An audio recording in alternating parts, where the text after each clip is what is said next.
Good evening, everybody. Welcome to CW Live. This is an EE members special. My name is Chris Webb, Head of Communications. I'm delighted to be joined tonight by National Officer Stephen Alban. Good evening, Stephen. Hello.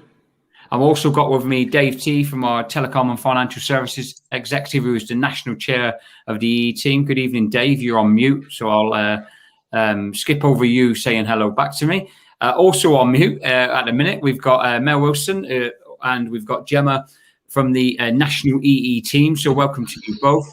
What we're planning the session is we are going to basically have open Q&A, and what the ambition is to get as many of your questions and comments in as possible. So this really is your session. You're going to hear short opening statements from all of our guest speakers this evening, but what all of them have infused on me is it's about you asking your questions, getting your points across.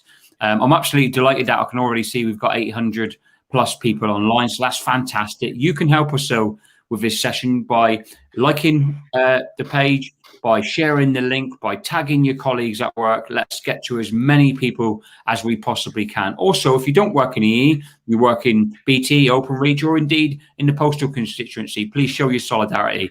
Before I hand over to Stephen to open the session, I just want to say, let us know where you're watching from. Let us know how long you've been a member of this fantastic trade union, and also get your questions in, because that's what tonight's all about. So without any further ado, I'm going to hand over to our officer, Stephen Alban, who's going to set the scene for the session tonight. Over to you, Stephen. Thanks, Chris. And thanks, everybody, for coming on and taking the time to listen tonight. And as Chris said, it's really crucial that we get your questions. And as you know, everyone in EE will know, CW has been front and centre in EE for many, many years, whether it be Orange, T-Mobile, everything everywhere, and now EE. We've always been fighting to get recognition, and that was so important for us because it was shocking to see over the many, many years things just imposed on you, and your terms and conditions reduced, whether it be your pay, your allowances, you were de-skilled, in the way that skilled work was merged into the lower level, and it was all done on goodwill. Your targets changed and bonus, and then when we finally got recognition, which was fantastic news for us, you saw the difference it had having a voice as a union. We got a pay rise negotiated by EE national team members that you had a vote on that gave the vast majority of people a standard of living pay rise. We got you home on COVID when we hit the crisis with the COVID. It wasn't thanks to your national. It was thanks to your national team that everyone was home safely and the centres were made safe. And when you look at the campaign in itself, every aspect of that campaign is all the things that we've been fighting for many years. But the trouble is the company aren't listening. So when you look at pay, we've had something imposed on us this year, and I'm sure there's been a few questions on that I'll touch on later. And when I say your roles have never been evaluated, the skills that you have, we know the skills you have, we know what you're worth, but it's never been evaluated, and that's what we want to talk to the company about. And then equally, when you look at terms and conditions, and we've just put some communications out to help members with that, you're massively underpaid compared to your colleagues. You're not paid for your Sundays. You're not paid for working on social hours. You're not paid for the special days of bank holidays around the country. And we believe that you should be. And then obviously when you look at the strategy on Better Workplace, we don't know what side's safe. We have no idea around the country what side's safe. And I'm not talking about safe as in it might be open for another year. I want to know long term whether the jobs are safe in all the sites that we have, because the consequences of that are also important, like the redundancies that we've already seen in Darlington, and NT. And we have terms and conditions for that and ways of protecting that. So we want to make sure that the company talk to us on that, but they're not. And that's why we've got you involved in the campaign. That's why it's so important for you, so that we can move away from that things being imposed on you and get to a situation where it should be. They listen to you, we negotiate, and we get to a point where you get what you deserve. So I'll leave it there because I don't want to talk too much, because I want lots of questions, and we want to really, really educate people and answer everything that you've got. Thanks, Stephen. That's fantastic, mate. And brilliant. I know our speakers will be excited to hear. We've already had over 1,000 views, which is brilliant. And keep it coming, keep sharing, keep getting that link out there, keep tagging your colleagues. I'm now going to come to our Telecoms and Financial Services Executive member, Dave T, who will give his opening statement. Dave. Well, thanks, Chris, for organising this tonight. It's brilliant to see so many people on tonight. I mean, little did I think when I joined the team a few years ago that tonight we'd be talking about the potential of industrial action. It shows how things have changed in our relationship with the company. That that we're intending to ballot, and if we don't, and if we get a massive yes result, which is what we're looking to do, and then we'll say to the company, we could be taking industrial action, and you have to take us seriously. So tonight it's about the questions from the members, what they want to know about the campaign, want to know what they want to know about what we're going to be doing in the future. So that's briefly me, Chris. Thanks very much, and I'll hand over to the members of the national team. Yeah, fantastic. And one of the things that Stephen and Dave and the team were really keen on tonight, I know you will be as individual members watching this, was that we heard from people that do the same job as you. We heard from people that work in our EE centres across the country. The first person who does that, or national team member, Mel Wilson, I'll hand over to you now, Mel, to say a few words in opening. Thanks, Chris. Yeah, that's right. Gemma and I are both on the front line, the same as you guys. We're advisors. And if you said to me when I joined the company 22 years ago that we would have a chance now as EE, with recognition with the union, that we would have a chance to have our voice heard, that we would be able to be a collective voice and take our concerns and our wants and our needs to the company, I would never have believed you 22 years ago. But here we are. It was a very, very long, hard slog to get where we are today. And we want that to continue. And not only to continue, but we want the same as our BT counterparts. We want the same things as them. We want parity. And we want that for you. And we need and want you to tell us what you want to. So this is your chance now to have your voice heard by the company. Not just telling me on the ground in the northeast, but we need you to be heard. Thank you, man. That's an absolutely fantastic statement. And I know that's matched by Gemma, who's Gemma in South Wales branch, also an EE national team member. Over to you, Gemma. Thanks, Chris. And thanks to everybody that's come on this call tonight. It's vitally important that we get to hear from you as well. I've worked for EE for 17 years. I may be a representative of the union and represent you guys, but I also work for the company as well. And I've seen over the years where things have been imposed, things have been done, but never been negotiated for us. And that's not right. And we shouldn't have to accept that. This campaign is something that shows that we don't have to accept it. And what we need to do is all stand together. This is not only our future, this is our family's future, because this not only affects me, it affects my family as well. And I think more than ever, we need to stand together, stand with our other colleagues, stand together with BT and Openreach, and show that we do not accept these things that the company are doing to us. So thank you everybody for joining, and get your questions in. We're here to hear from you, and that's what we want. Thanks, Gemma. Fantastic. So we have got loads of questions already, which is brilliant. Please keep more coming, though, because we want to use this session. If you've got any concerns, if you've got any positive points you think we can be doing more, you've got suggestions of how we can reach the members and we can get that message out there, please, whether it's criticism, whether it's challenge, whether it's positivity, stick it in the comments, and we won't be shying away from anything. And to start in that vein, then, because obviously with these sessions, sometimes people go, oh, well, yeah, but are they going to ask the difficult questions? Well, the answer to that is yes. And I'm going to come to you first, Stephen, if I can. And Alan says here, he says, I'm scared to go on strike now as the work is quiet and not much work about. We need to go on strike when it's busy. The company could do without us for a week or two at the minute. I mean, obviously asking you to look at that as a Pacific, but also to pick up on the theme, if you like, of people being scared to take strike action. This is the first ever time we would have balloted our members for industrial action across the network. It's a big step. It's a significant. Working people don't just put crosses in boxes to take strike action for any simple reason. It's a big decision for people, and some people are scared, and additionally some people are being scared by management through spreading like false rumors and all sorts, which we'll come on to throughout the session. But for our members who are fearful out there, Stephen, what reassurance would you give them? I'll just take you off mute, buddy. There you go. Look, just to be very, very clear, legally, you should not be scared in any way, shape or form. As a union, we've taken this action before, very rarely, to be fair, in consumer as well. So there's no reason to be afraid. And we have some memes that Chris has put out that reassure you on that. So there's no need whatsoever for any member to be afraid of taking straight action. I suppose the thing I would say is if you don't vote yes, I'm more concerned about what will happen after that. If you do get managers, and to be fair, I'm surprised that managers are doing it. If they are, then you need to report that to your local branch, because what the managers that we've spoken to, and those managers are our members as well in EE, are 100% behind this as well, because a lot of the things that have been impacted, that are impacting you, are impacting them as well. So it's really, really important to them. So you will get a few rogue managers who are saying things here and there, but ignore it and speak to your local rep, and we can challenge it. It might help as well that just to remove some fear. I joined BT, and when we were in BT, we had industrial action within about 3 months of coming in, and I was still in probation, and there was no issue. I came out, there was no problems with it whatsoever. So please, please, please don't be afraid in any way, shape or form.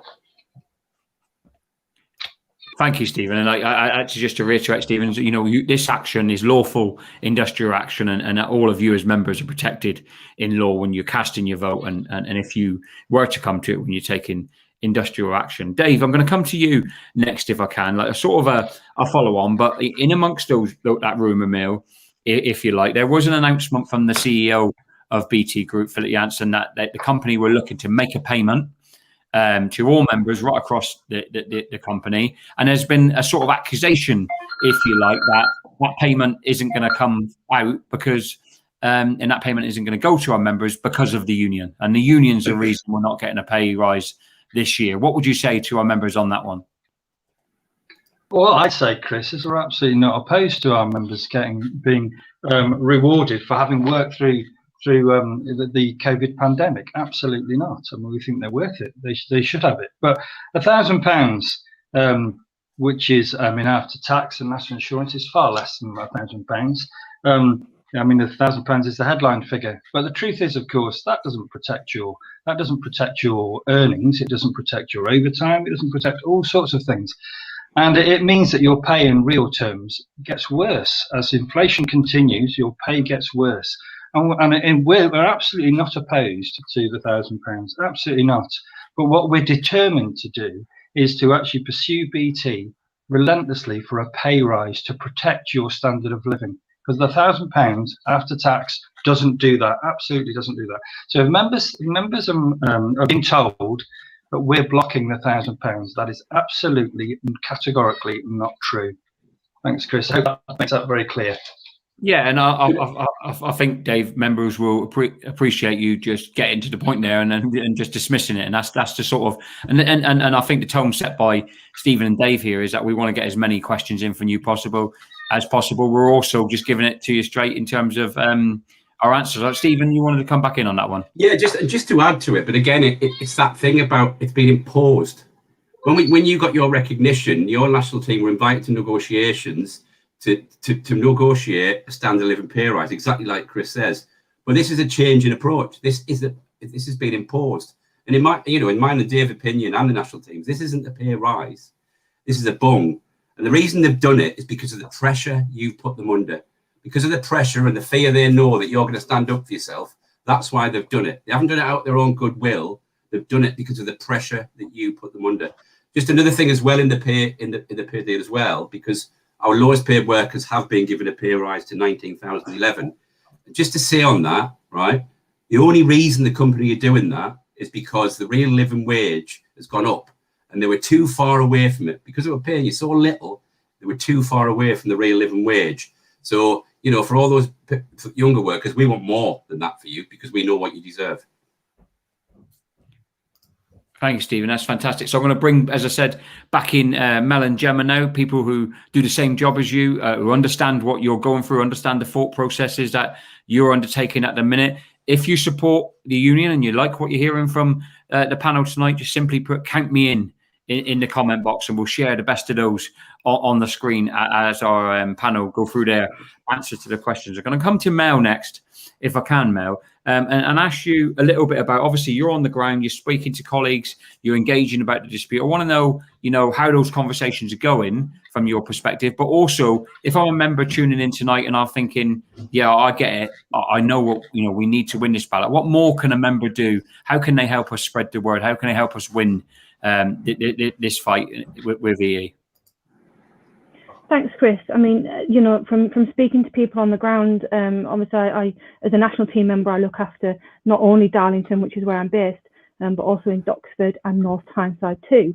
So from speaking to people on the ground, it's really clear from them that they want parity with their BT counterparts. They want a fair pay. They want decent bonuses. They want all the great benefits that BT have fought hard for years and years with the union. And they want that too. And why shouldn't they have that? So I'm really urging all members now to just get on board with us. You know, we've been ringing around people for the last few weeks, you know, gathering information, phone banking, chatting with people. And we really need your support. And we want you to talk to your colleagues as well. And keep airing your concerns, keep telling us what the issues are that you're having, so that we can take that further. But it's really important, get involved with us. You know, you can contact us, you can leave messages here, we can get in touch with you, contact your local reps or your branch if you need to know who your local reps are. But do get involved. You know, there's lots of things that you can do, share everything. You know, we put a lot of stuff out, we do send a lot of emails, send a lot of WhatsApps, do share everything with your colleagues and just let them know that their voice is there to be heard. Thank you, Mel. That's fantastic. And lots of people responding to your contribution there, which is great. Gemma, I'm going to come to you. Like Mel, you've been involved in huge changes in EE in terms of the union getting recognition. I mean, who would have thought we'd have seen at some point, you know, the union being able to gain that recognition and win the first ever negotiated and democratically voted on pay deal for our EE workers. We've come a significantly long way in EE, and there's still, as Stephen and David and Mel have set out, some way still to go till we get to a point of, you know, fighting for parity and fighting for, you know, a better deal for our EE members. But how important is it that we don't lose that made over the recent years? I think for me, more than anything, after we had the recognition, you know, everybody stood together, we then had the pay. I know when we kind of thought at that point, perhaps we're on that road to getting that parity. But it seems to be that the company've done a back turn and it's like, well, you're not having that. We want to change things. We don't want, you know, to have this parity. We do want to improve things. And I think more than anything, that's why people need to stand up and show that they don't agree with it, because it's not fair. Why should people not have a pay rise? I think more than anything, after the last 12 months really working through COVID, you know, people have kept the company connected, kept the country connected, worked really hard, learning to adapt to work from home. You know, these are things that they should be having. So they really need to stand together. And as Mel said, you need to really get involved. This is about every single member. You know, get involved with your branch, get involved, get out and speak to your colleagues, your friends about it. You know, and we done a live call with Merthyr last week, you know, and we need suggestions as well. What things do you want?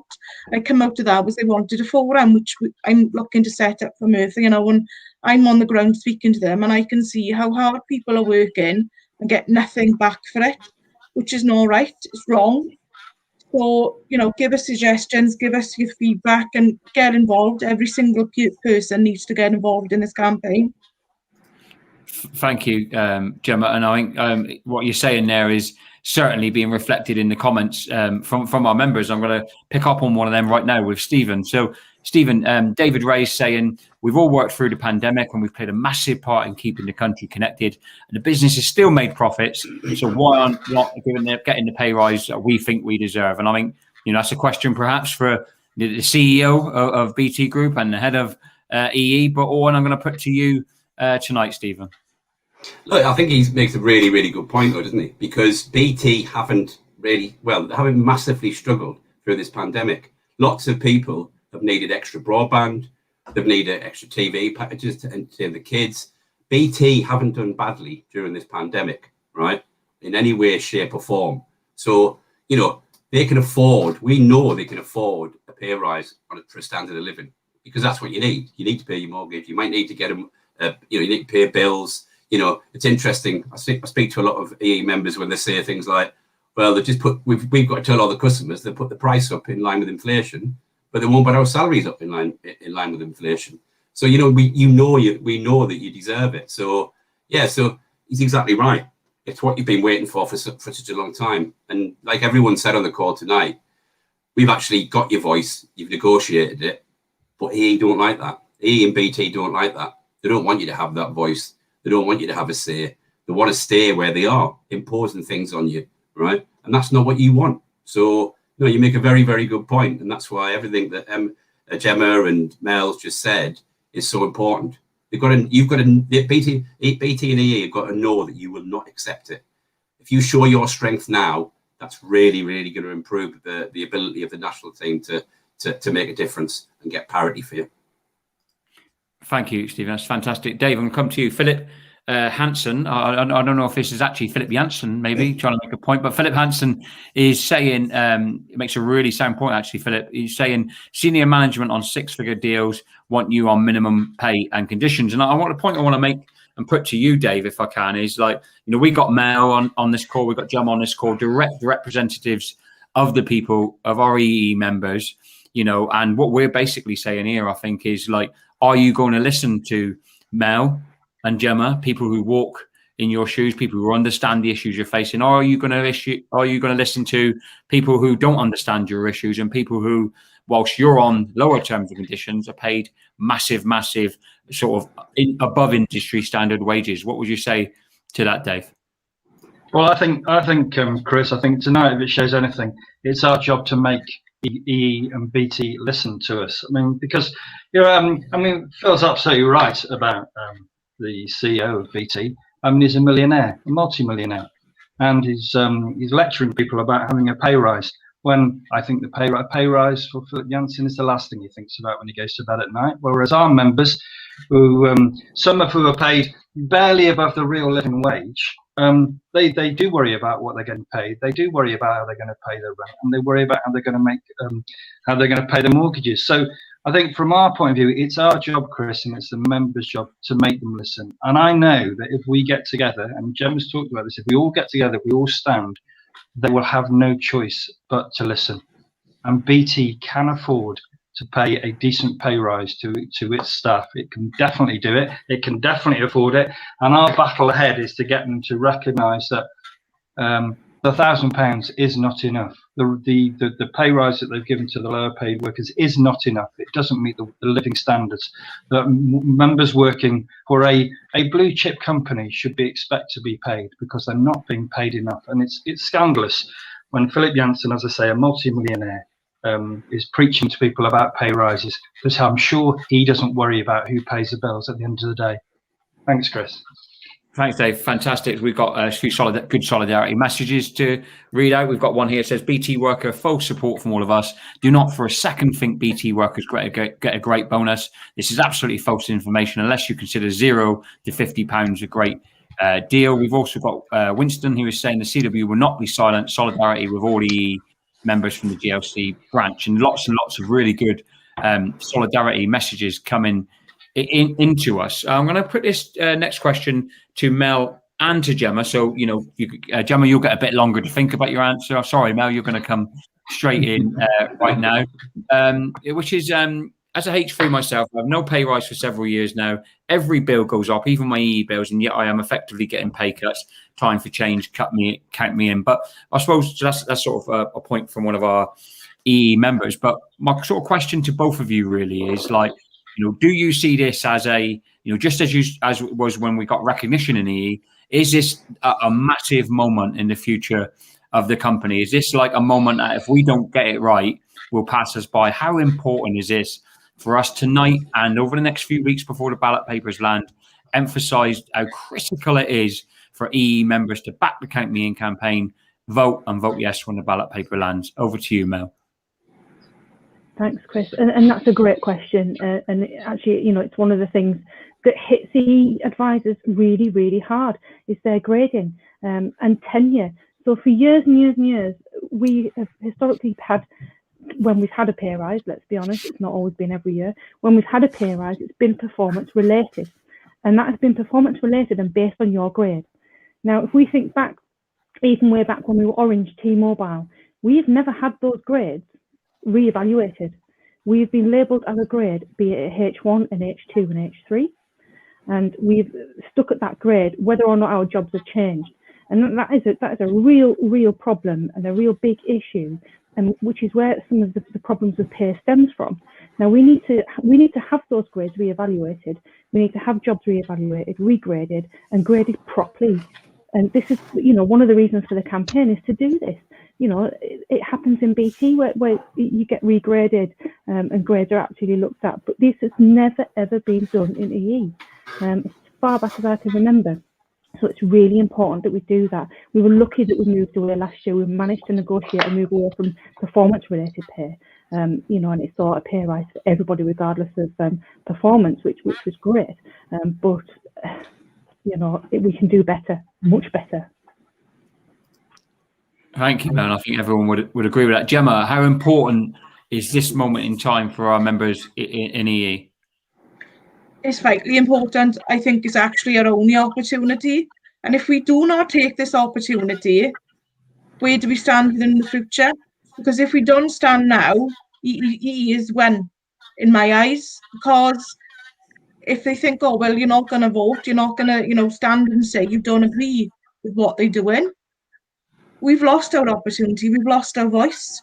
We showed EE, we had a voice when we all joined together for recognition. We all said we want to join, and when I stood in conference on behalf of every single member saying that EE wants recognition, they want their voice to be heard, they want their pay negotiated, they want their terms negotiated. 17 years I worked for this company, never ever has my grade been negotiated or ever looked at. Is that right? No, it's not right. So I'm asking every single person to stand and vote yes in this forthcoming ballot. This is our only opportunity that we have got, and we have to seize it. We all have to stand together and show EE we do not accept what they are doing to us. It's not right for a blue chip company, one, not for giving us a pay rise, but for two, not looking at our grades and the work we are doing. They're giving us more work to do, like the best of both type of things, expecting us to do more work, but not expecting to pay us extra for anything for doing that extra work. And it's not right. And our members need to show EE that we do not accept these changes. Thank you, Gemma. That's fantastic. And, so much solidarity has been shown towards the panel from the members and reps who are watching tonight, which is also brilliant. If you like what you're seeing, if you're behind the union, and you can please help us, this session, once it closes, will become a recorded session. People can watch it on catch up. We're going to put it out as a podcast. So welcome to anyone who's listening in those sort of formats later on. So we really need you to share those links to get those messages out to every single member in EE. I'm going to come to Stephen now, and a question from Tammy, a really good question. It says, a lot of my colleagues who are in the union are saying that they're quite happy with a pay rise, and it's like a 4% rise, so they just take it. It gets really frustrating trying to explain it's not just about that. For me, I'm a single mum working part-time, so the bonus doesn't even benefit me, as it will get taken off me in other ways. So, I suppose, Stephen, that chance again to really, show that. I mean, I think in the words of our sort of the leader of the constituency, Andy Kerr, and the officers like yourself, Stephen, were saying, like, this is an attempt to buy you off, buy off your support from, and undermine our campaign to better your terms and conditions on a permanent basis. But what would you say to Tammy, Stephen? We've actually put some good information out on that, because I think it is a challenge. They're on the lowest paid workers. It's a lot of money to them. So I'm not going to have a go at the people for thinking that they want to accept it, but they really, really need to stand and listen to what Gemma and Mel have just said, because we know what their value is. Why would you not have your raw grade for starters? You do exactly the same job and selling the same products now as BT. And we put some information out that actually demonstrates what the difference is between the pay and terms and conditions for the entry level in EE and BT. That's £2,627 difference for doing the same job. And that's just unacceptable. The salary they're on now is low, but what they've got to understand, if they accept this bribe, because that's what it is, it's a bribe, they have to do it in some respects because they're not near the real living wage. If they accept that, then they will stand still. They will stand still at that salary rate, because the company will see that they're prepared to accept it. They're not prepared to fight. They're not prepared to use their voice. You will lose that voice if you accept that. And we have to really, really get that message through to these young workers, because we know they deserve more, a lot more. And we can see the difference of, 2,627 from the lowest paid worker. That doesn't even recount the differences between the H2 and the H3.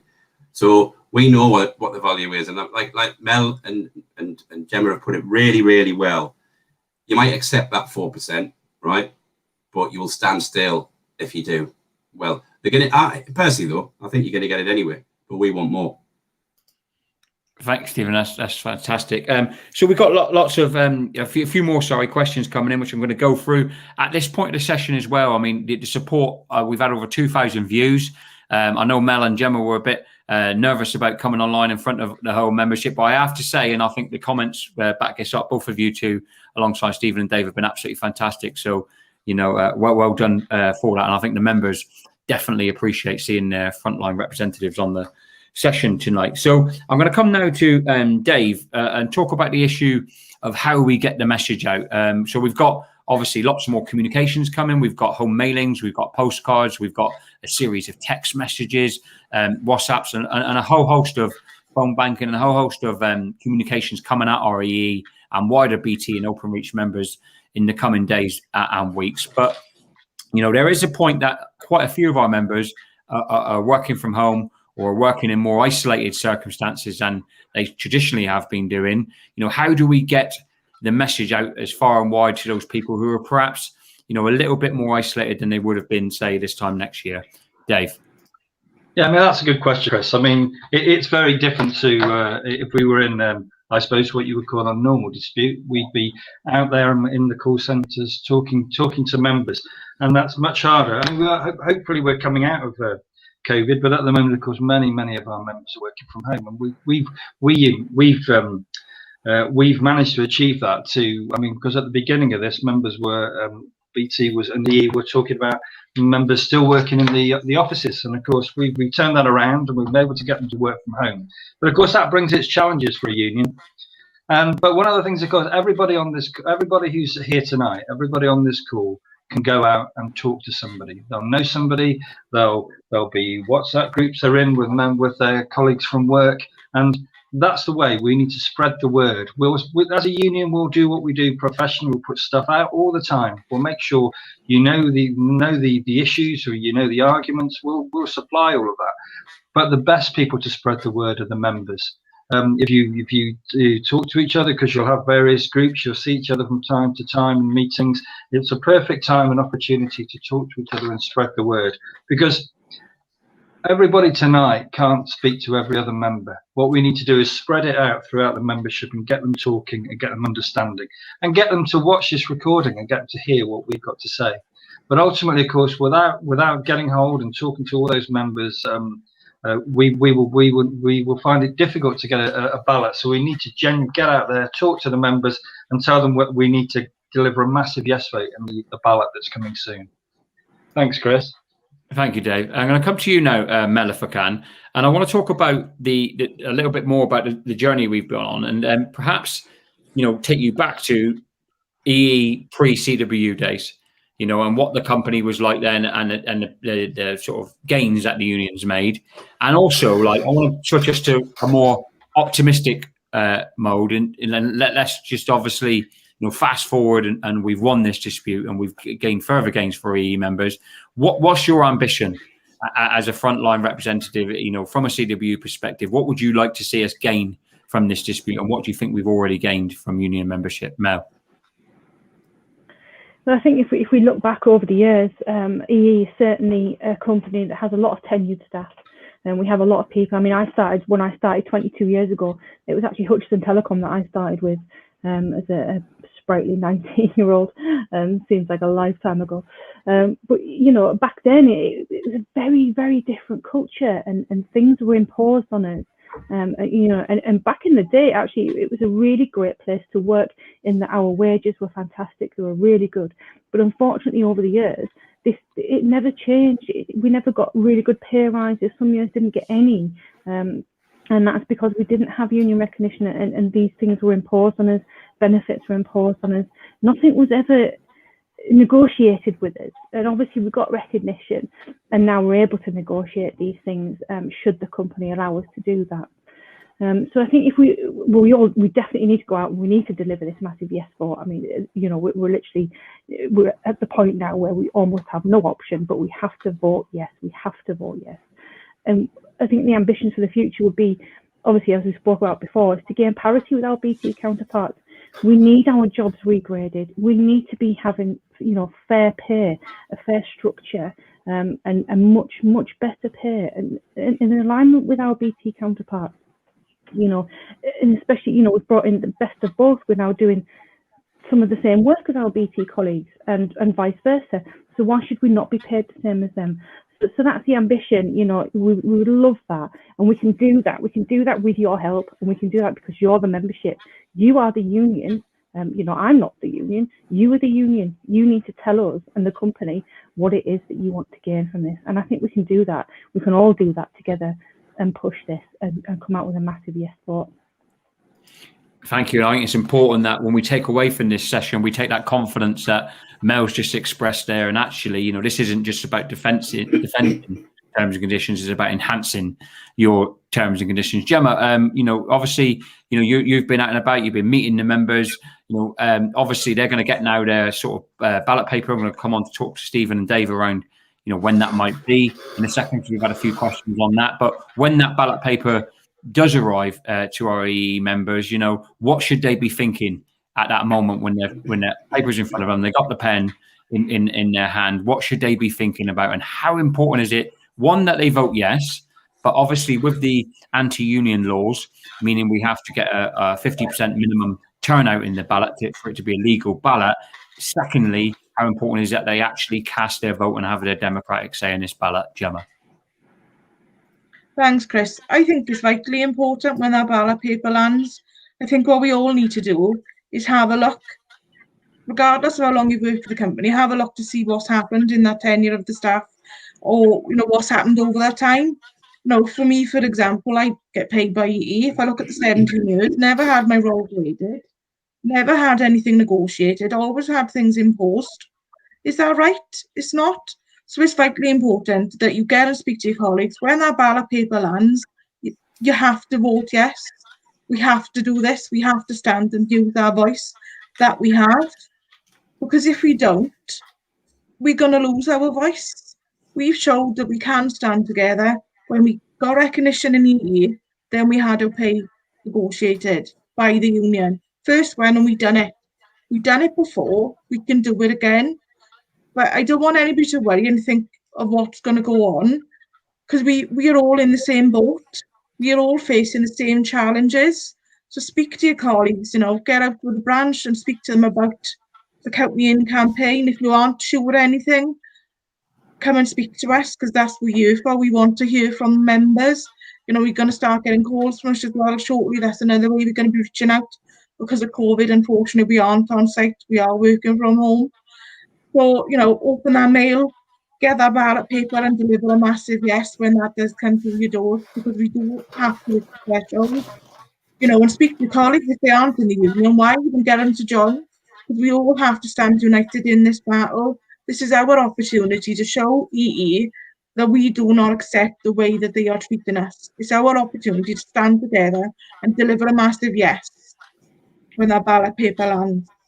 Thank you, Gemma. That's fantastic. So I think members could do a lot worse than just, you know, encapsulate those words by Gemma and Mel there and keep them in your minds ahead of the ballot paper landing. And we're into the last few minutes of the session now. Just a question for Steve, question for Dave, and then I'm going to give all of our panelists the chance to sum up. At this point, as is traditional in these sessions, particularly when we're focusing on industrial action, we want to ask you if you're behind the union. So if you're liking what you hear from our brilliant panel tonight, just simply put "I'm voting yes" in the comment box. That's all you need to put. "I'm voting yes." Send a message support to our panel, but also a message of solidarity right across the unions. And also, let's not fret, there will be EE and BT managers watching this session tonight, so you get the opportunity to send them a clear message at the same time.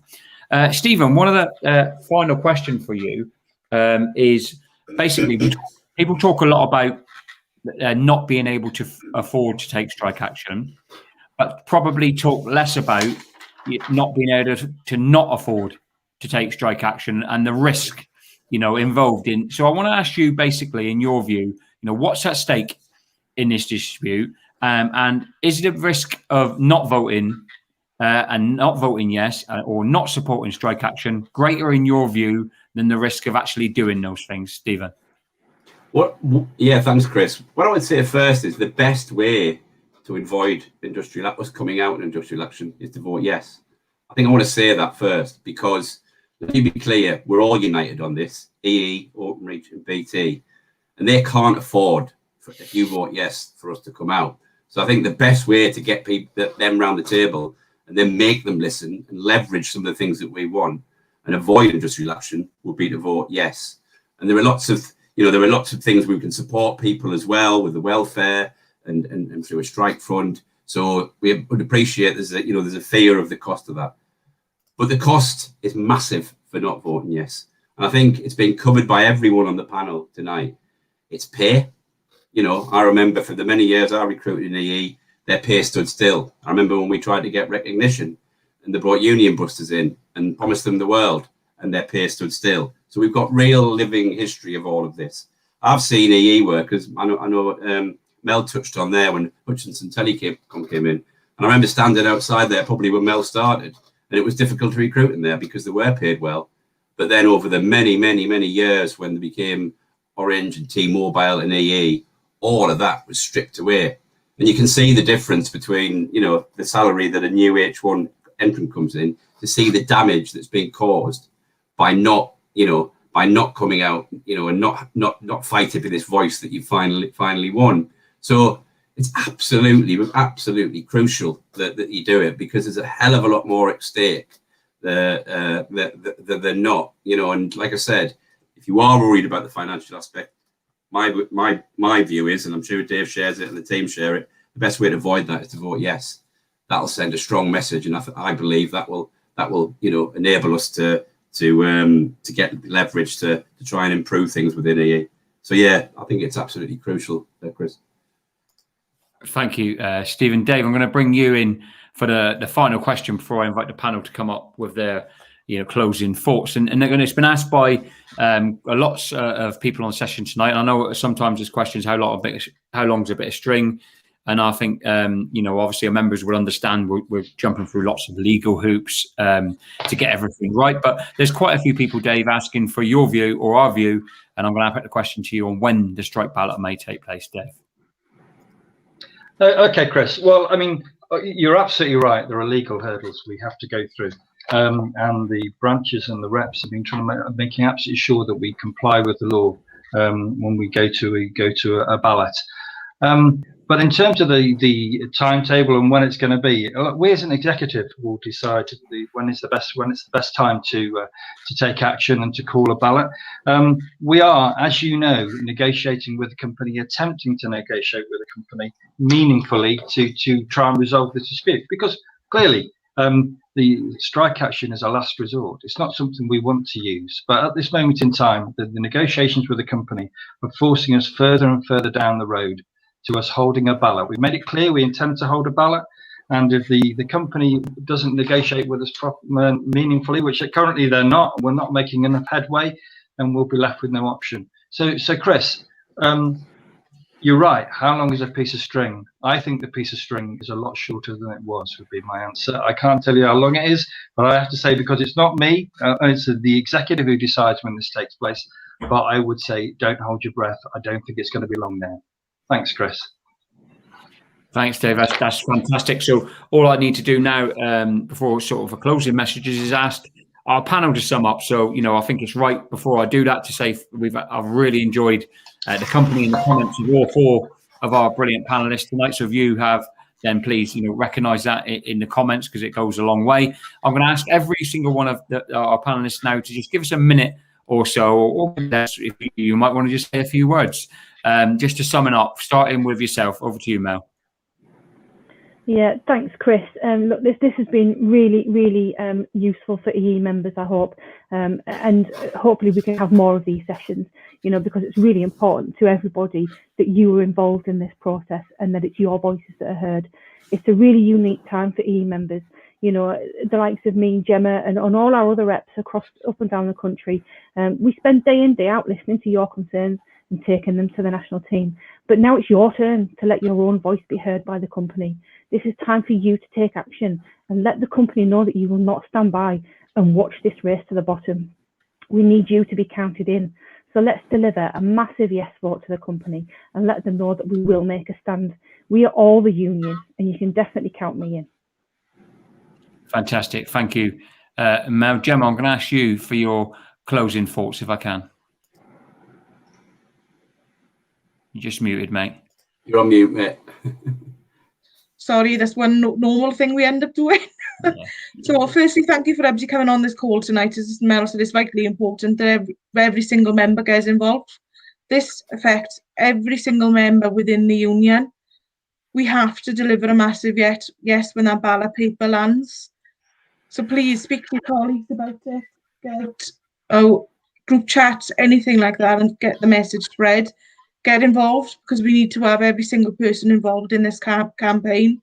This is our only opportunity to show EE management that we do not accept what they are doing to us. So we have to deliver this massive yes. We have to get involved in this campaign. You know, and if anybody's got inquiries, questions like they've asked tonight, please reach out to your local branches as well and reps. Because, you know, I may be a rep, but as they said, this affects my family as well and my future. So let's all join together as a collective, stand shoulder to shoulder, do it in this campaign, and let's show EE we do not accept anything and we deliver a massive yes. Spot on. Thank you, Gemma. Dave T, your final message. So, I mean, it's brilliant to see how many members we've got on tonight. I mean, there's obviously thousands of members on tonight. It's brilliant because it actually goes to show. I mean, they're saying I'm voting yes. And you know, to a person they're saying I'm voting yes, and that's only goes to prove that we're getting the message across, Chris. But more importantly, EE management have to understand that we've got our members with us. That's absolutely key. That they should be in no doubt, because you're right, Chris. They'll be on there. Somebody will be listening to this or watching this later on, and they should be in no doubt that our members are with us. And if we take the fight to the company, then our members will be with us. And if we do that, I'm sure we can deliver an agreement and the changes that we want. Thanks, Chris. Thank you, Dave. Fantastic, mate. And your final sort of message from our panel tonight will go to Stephen Albon. Over to you, Stephen. Look, I want to thank yourself, Chris, and the communication department and the whole of the national team, especially Mel and Gemma who've come on and Dave tonight. I think it's been really, really encouraging, like Dave said, to hear so many people are behind the campaign. And that's great, right? And one of the important things I think that's been said tonight is we're in the middle of a COVID pandemic. And the way we communicate is challenging. So there'll be many, many ways that we'll be doing that. And I would be really, really grateful if every single member who's come on the call and made a positive comment and is right behind the campaign to play a part in it. I would love it if you could contact your branch. Chris has got packs with education materials that will actually help you answer the questions that some of the younger members have had and other members who might not be in the campaign yet. So we don't want to rest in our laurels. So if you could do that, I would really, really appreciate it, because I'll finish probably where I started. You know, in the many, many years we've been in front and center within EE, we've seen things imposed on you. We've seen change imposed on you. We've seen you've never had a say. And the damage that's done to you has been massive. In some respects, the race to the bottom is very close to where a lot of our members in EE are. It's not where you deserve to be. We know where you deserve to be. But to enable us to do that, we need you to vote yes. Because if the company know that you're fully behind, you're all fully united and behind the campaign, then they're going to have to listen to us. And if that happens, then the only way is up, isn't it, really? And we can move away from that bottom and get you paid what you deserve and have a say in everything in your working life, like your attendances and your bonus and everything, because it's what you deserve, especially after what you've done during this COVID pandemic. So thank you all very much for coming on. We really, really appreciate it. But like I said, contact your branch. We've got some packs that Chris is and myself are going to put together. And I'm sure if we do that, we can get the last few people over the line and get a yes vote. Thank you, Stephen. So thank you to all of our panel tonight. Done a fantastic job. I think the main word that I would take away from the panel tonight would be the word confidence, and you all carrying that word forward. Because I mean, if you think back just a few years ago, there's many people on this call listening in to the 2,500 of you that have tuned in who wouldn't have ever thought the union would have been able to gain recognition. There's many of you also perhaps who would have never thought you'd see the time when the union was able to achieve a negotiated above inflation pay rise. Well, we did those things, and we'll do more if you continue to back the union. So for us, lots of you are saying that, the EE has never been here before. Well, the confidence you should take from this session is that the union has been in this place many, many times before with very big employers, and it's always won fantastic settlements. So the final message to get over to you was 3 things, really. Please, 1, get ready to vote. 2, get ready to vote yes. And 3, please get your colleagues to do exactly the same. You're the union. If you take that message out there, we can and we will win this dispute with EE, BT and Openreach. Good night, everybody. Bye.